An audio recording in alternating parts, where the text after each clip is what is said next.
Hi everyone, welcome to Unacademy Jharkhand state exams YouTube channel.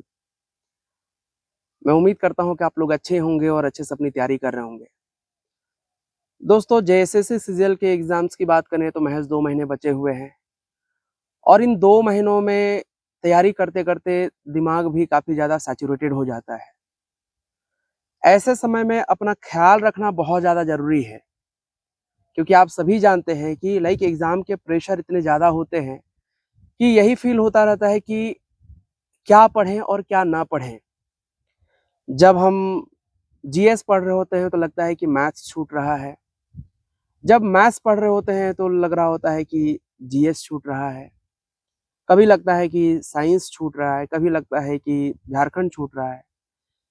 तो इस भाग-दौड़ में ठीक है, अपने आप को, अपने दिमाग को शांत रखना बहुत ज़्यादा ज़रूरी है। और ऐसे समय में आप सबसे बेहतर ये कर सकते हैं कि अपने आस-पास के जो भी प्राकृतिक स्थान हैं, उनको जाके विज़िट कीजिए। चीज़ों को एक्सप्लोर कीजिए, समझने का प्रयास कीजिए, जो भी आपने पढ़ा है उसे रिकॉल करने की कोशिश कीजिए। जो प्राकृतिक चीज़ों में आपको एनर्जी मिलती है, मुझे नहीं लगता किसी और चीज़ में आपको वो एनर्जी मिलेगी। मैं भी पढ़ाते-पढ़ाते जो है कई बार लगता है कि थोड़ा बाहर एक्सप्लोर करना चाहिए, और उसी के क्रम में मैं आज आया हूँ नागवंशियों की तीसरी राजधानी खुखरागढ़ में। थोड़ी-सी नागवंशियों के बारे में बात कर लेते हैं ताकि आप इस चीज़ को बहुत बेहतर तरीके से समझ सकते हैं। नागवंशियों की शुरुआत होती है 64 ईस्वी से। 64 ईस्वी में फनी मुकुट राय ने नागवंशी राज की स्थापना की। मुंडाओं की जो पहली प्रशासनिक राजधानी थी, सुतियांबे, वहीं से।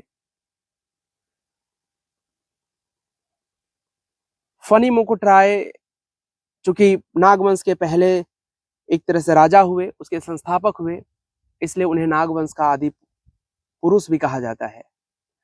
अब बात करते हैं कि सुतियांबे पहली राजधानी हुई। सुतियांबे से फिर जो है आपका शिफ्ट हुआ चुटिया, जो कि स्वर्णरेखा नदी के किनारे पर है, और चुटिया के बाद तीसरी राजधानी बनी खुखरागढ़। हालांकि खुखरागढ़ के बाद भी जो है नागवंशियों ने राजधानी चेंज की। दोईसा, दोईसा के बाद आपका पालकोट, पालकोट के बाद पालकोट भौरो, और उसके बाद जो है अंतिम राजधानी हुई रातूगढ़। जिस स्थान पे मैं हूं दोस्तों आज, वो है आपका नागवंशियों की तीसरी राजधानी खुखरागढ़। इसे स्थापित करने का जो श्रेय जाता है वो है भीमकर्ण। भीमकर्ण ऐसे शासक हुए जिनके टाइम पीरियड में रक्सेलों के साथ युद्ध हुआ। रक्सेलों से उन्होंने वासुदेव राय की मूर्ति प्राप्त की और उसे कुराम्बे नामक स्थान में स्थापित किया। आज के समय में उसे ही झारखंड का हल्दी घाटी कहा जाता है। अब ये जो खुखरागढ़ है, इस क्षेत्र की बात करते हैं तो ये झारखंड के रांची जिले में ही स्थित है, और रांची से तकरीबन जो मुख्य शहर है वहां से लगभग 40 किलोमीटर की दूरी पर स्थित है। ये खुखरागढ़ का जो क्षेत्र है जहां पे मैं अभी वर्तमान समय में हूँ, इसे कहा जाता है आपका मुरहर पहाड़ी। चारों तरफ प्राकृतिक